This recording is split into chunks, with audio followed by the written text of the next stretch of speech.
Hello students, I am GDS Soni, director of engineers career group. मैं आज की इस वीडियो में बहुत इंपॉर्टेंट टॉपिक के ऊपर बात कर रहा हूं, जो है नेगेटिव मार्किंग को लेके। बहुत सारे स्टूडेंट जो हैं वो फाइनल में बहुत अच्छी तरह से प्रिपेयर भी करते हैं, लंबे समय से तैयारी भी कर रहे होते हैं, बट एग्जाम में जाके नेगेटिव मार्किंग करके आते हैं, जिसकी वजह से उनका फाइनल जो सिलेक्शन है वो नहीं हो पाता है। और बहुत सारे स्टूडेंट्स को एग्जाम अपीयर करने के बाद ये बात समझ आती है कि मैंने नेगेटिव मार्किंग ज्यादा करने की वजह से मेरा मेरिट में नाम नहीं आया है। तो अगर आपके साथ भी ऐसा रिसेंटली किसी एग्जाम को अपीयर करने के बाद हुआ है, जहां आप रिसेंटली कोई एग्जाम देने वाले हैं, चाहे ईएससी का एग्जाम है, गेट का एग्जाम है, पीडब्ल्यूएसपी का एग्जाम है, स्टेट लेवल का, एसएससी जेई का, कोई भी एग्जाम आप देने जा रहे हैं जो कंपटीशन लेवल का हो, जिससे आपको एक करियर की नई डायरेक्शन मिल सकती है, उस एग्जाम को ध्यान में रखते हुए मैंने ये वीडियो बना रहा हूं। सो इस वीडियो को लास्ट तक जरूर देखें, सो दैट आपको गाइडेंस मिल सके कि कैसे नेगेटिव मार्किंग को जो है फाइनल एग्जाम में आपको अवॉइड करना है, जिससे आपके पॉजिटिव मार्क्स बढ़ सकें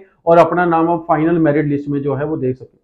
तो ज्यादा देर ना करते हुए आगे बढ़ते हैं और जानकारी लेते हैं कि कैसे नेगेटिव मार्किंग को जो है वो अवॉइड करा जा सकता है। तो सबसे पहला जो पॉइंट है जो आपको ध्यान में रखने वाला है वो ये है कि आपको टाइम मैनेजमेंट वहां पे करना बहुत ज्यादा जरूरी है। बहुत सारे बच्चे क्वेश्चन पेपर की अंडरस्टैंडिंग नहीं बिल्ड कर पाते हैं, उनको ये समझ नहीं आता है कि इस पेपर में मेरे को एक क्वेश्चन को सॉल्व करने के लिए कितना टाइम मिला है। तो मोस्टली बच्चे क्या करते हैं, जो उनके इंपॉर्टेंट टॉपिक्स होते हैं उनमें आप वो स्टिक कर जाते हैं, अगर उनको वहां पे क्वेश्चंस नहीं आते हैं, जिसकी वजह से उनका टाइम वहां पे किल होना शुरू हो जाता है और लास्ट में जल्दी जल्दी में क्वेश्चन सॉल्व करते हैं जो उनको क्वेश्चंस आते हैं। तो सबसे बड़ी प्रॉब्लम जो मैंने यहाँ पे आइडेंटिफाई करी बच्चों की वो ये है कि जो टॉपिक्स आपको अच्छी तरह से आते हैं, आप उनके क्वेश्चन बहुत जल्दी से, बहुत स्पीड से सॉल्व करना चाहते हैं पेपर में, और जो टॉपिक्स आपको नहीं आते हैं उनके क्वेश्चन के ऊपर आप पूरा टाइम अपना किल करते हैं और वेस्ट करते हैं। सो हालांकि इसमें रिवर्स होना चाहिए, जो टॉपिक आपको आते हैं उनको अच्छी तरह से डिटेल में सॉल्व करें, और जो टॉपिक आपको नहीं आते हैं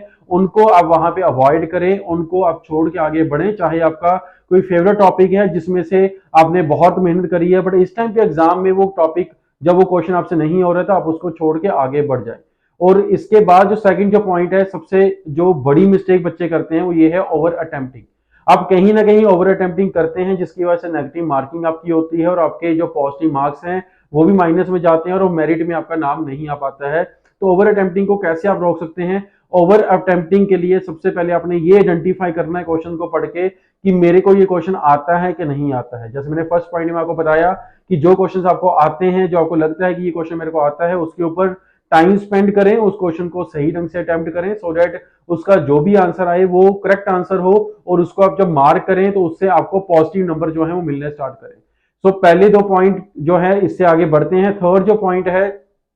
वो है ओएमआर शीट में आंसर को फिल करना। बहुत सारे बच्चों के साथ ऐसी प्रॉब्लम होती है कि आप क्वेश्चन का जो आंसर है वो भी सही निकाल लेते हैं, आपको पता होता है इस प्रॉब्लम का करेक्ट आंसर बी है, इधर सी है, ए है, या बिल्कुल सही आंसर निकाल भी लेते हैं, बट फिर भी आप जब मार्किंग करते हैं वहां पे क्वेश्चन पेपर में, चाहे ओएमआर बेस्ड पेपर हो, चाहे आपका ऑनलाइन पेपर हो, तो आप कहीं ना कहीं थोड़ी जल्दबाजी दिखाते हो, जिसकी वजह से ओएमआर में जो आपकी जो फाइनल आंसर की होती है उस पे जब आप ऑप्शंस मार्क करते हो तो वहां पे आप गलत ऑप्शन मार्क कर देते हैं। तो आपको ये बात बहुत ध्यान में रखनी है कि अगर आपको पेपर आता है और आपका क्वेश्चन बिल्कुल सही है आपके हिसाब से, तो मेक श्योर कि उसका ऑप्शन वहां पे जो मार्क करा है वो भी आपका बिल्कुल सही होना चाहिए। बिकॉज अगर आपने क्वेश्चन बिल्कुल सही निकाल लिया और गलती से कहीं पे आपने गलत क्वेश्चन जो है वहां पे ऑप्शन मार्क कर दिया, तो भी आपको उसके मार्क्स नहीं मिलने वाले, और इवन वो मार्क्स जो है वो नेगेटिव में कन्वर्ट हो जाते हैं। तो बहुत सारे बच्चे ये कॉमन सी मिस्टेक्स करते हैं, जिसकी वजह से उनका जो फाइनल में जो सिलेक्शन है वो नहीं हो पाता है।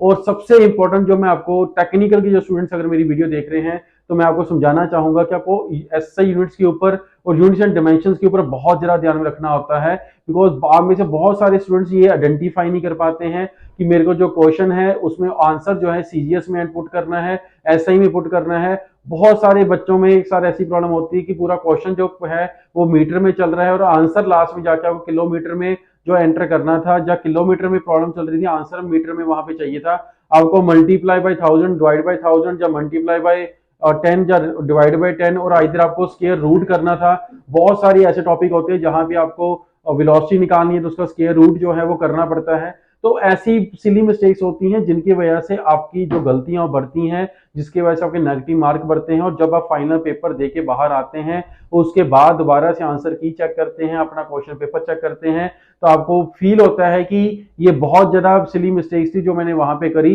अगर मैंने ये मिस्टेक्स ना करी होती तो मैं वहाँ पे आज मेरा भी मेरिट में नाम होता। तो मेरा ये वीडियो बनाने का यही पर्पस था कि आप जो कॉमन मिस्टेक्स करते हैं वो आप ना करें। इस वीडियो को अपने पास सेव करके रखें सो दैट जब भी आप कोई भी एग्जाम दे रहे हैं या जब भी आप कोई मॉक टेस्ट दे रहे हैं तो इस वीडियो में जो मैंने आपसे 4 इंपॉर्टेंट जो पॉइंट है वो डिस्कस करे हैं उनको ध्यान में रख के पेपर अटेम्प्ट करें सो दैट आपकी नेगेटिव मार्किंग कम हो सके। देखो नेगेटिव मार्किंग अगर हमारा जो सिलेक्शन रोक रही है तो ये बिल्कुल गलत बात है, और नेगेटिव मार्किंग कहीं ना कहीं हम लोग खुद ही करके आते हैं, तो हमारे को नेगेटिव मार्किंग से बिल्कुल बचना चाहिए। अगर आपको फर्दर किसी भी तरह की कोई गाइडेंस चाहिए हो और आइदर आप कोई और टॉपिक के ऊपर गाइडेंस चाहते हैं जिसमें आपको प्रॉब्लम फेस होती है जिसकी वजह से आपका सिलेक्शन नहीं हो रहा है, आपको शायद लगता है कि मेरे को इसके ऊपर इस टॉपिक के ऊपर गाइडेंस मिल जाए, तो वो टॉपिक और इस वीडियो के कमेंट सेक्शन में जाके जो है उसका डाल दें टॉपिक, उस टॉपिक के ऊपर मैं रिसर्च करके और आपके लिए वीडियो बनाऊंगा, जिससे आपको मैं चाहता हूं कि आपको गाइडेंस मिलती रहे, आपका सिलेक्शन होता रहे। नई वीडियो नई जानकारी से मिलेंगे। Thank you very much.